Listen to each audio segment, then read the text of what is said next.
विश्व का कोई भी कोना हो, भारत का डंका हर जगह बजता है। चाहे देश कितना भी कट्टरवादी क्यों न हो, भारत का डंका विश्व के हर कोने में बजता है। एक बार फिर कट्टर इस्लामी देश में अजीज डोभाल ने अपना लोहा मनवाया है। दरअसल यूक्रेन में चल रहे संघर्ष का शांतिपूर्ण समाधान निकालने के लिए सऊदी अरब की राजधानी जिद्दा में 40 देशों के शीर्ष सुरक्षा अधिकारियों ने मुलाकात की और बैठक की है, जहां 2 दिवसीय बैठक हुई है। भारत के राष्ट्रीय सुरक्षा सलाहकार NSA अजीज डोभाल ने भी हिस्सा लिया। सऊदी अरब के युवराज मोहम्मद बिन सलमान MBS की मेजबानी में आयोजित बैठक में अमेरिका के राष्ट्रीय सुरक्षा सलाहकार जैक सुलिवन, चीन के यूरेशियाई मामलों में विशेष दूत लुही के साथ कई देशों ने NSA इसमें शामिल है। बैठक में डोभाल ने बातचीत के जरिए समाधान के भारत के रुख को एक बार फिर से दोहराया है। आपको बता दें, भारतीय विदेश मंत्रालय के प्रवक्ता अरिंदम बागची ने कहा था, भारत का लंबे वक्त से रुक रहा है।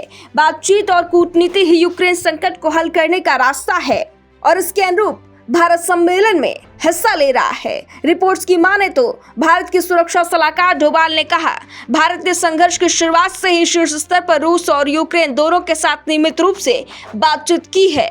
भारत संयुक्त राष्ट्र चार्टर और अंतर्राष्ट्रीय कानून में निहित सिद्धांतों पर आधारित वैश्विक व्यवस्था का समर्थन करता है। सभी राज्यों द्वारा संप्रभुता और क्षेत्रीय अखंडता का सम्मान बिना किसी अपवाद के बरकरार रखा जाना चाहिए। एक उचित और स्थायी समाधान खोजने के लिए सभी हितधारकों को शामिल करते हुए सभी शांति प्रयासों को आगे बढ़ाया जाना चाहिए। पूरी दुनिया और खासकर ग्लोबल साउथ स्थिति का खामियाजा भुगत रहा है। भारत यूक्रेन को मानवीय सहायता और ग्लोबल साउथ में अपने पड़ोसियों को आर्थिक सहायता दोनों प्रदान कर रहा है। फिलहाल डोभाल के बयान के साथ ही यह बात भी स्पष्ट हो गई कि भारत के लिए रूस का साथ आज भी जरूरी है। चीन की तरह ही भारत ने रूस के साथ गहरे संबंध बना रखे हैं और युद्ध के लिए उसकी निंदा करने से इनकार कर दिया है।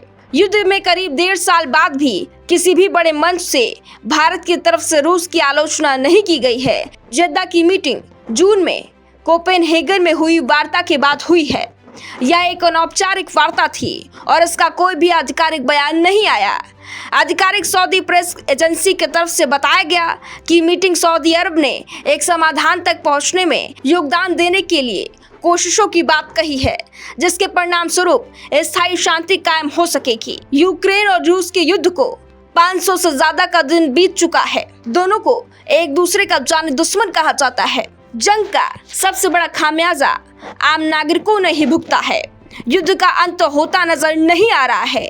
हालांकि यूक्रेन को तत्कालिक रूस ने नाटो ने अपने संगठन का सदस्य बनाने से भी इनकार कर दिया है। 2 देशों की इस जंग की वजह से दुनिया पर गहरा असर पड़ रहा है। वैश्विक अर्थव्यवस्था बुरी तरह प्रभावित हुई है। इस खबर पर आपकी क्या राय है, हमें कमेंट बॉक्स में जरूर बताएं। हमारे चैनल को लाइक करना, सब्सक्राइब करना बिल्कुल ना भूलें।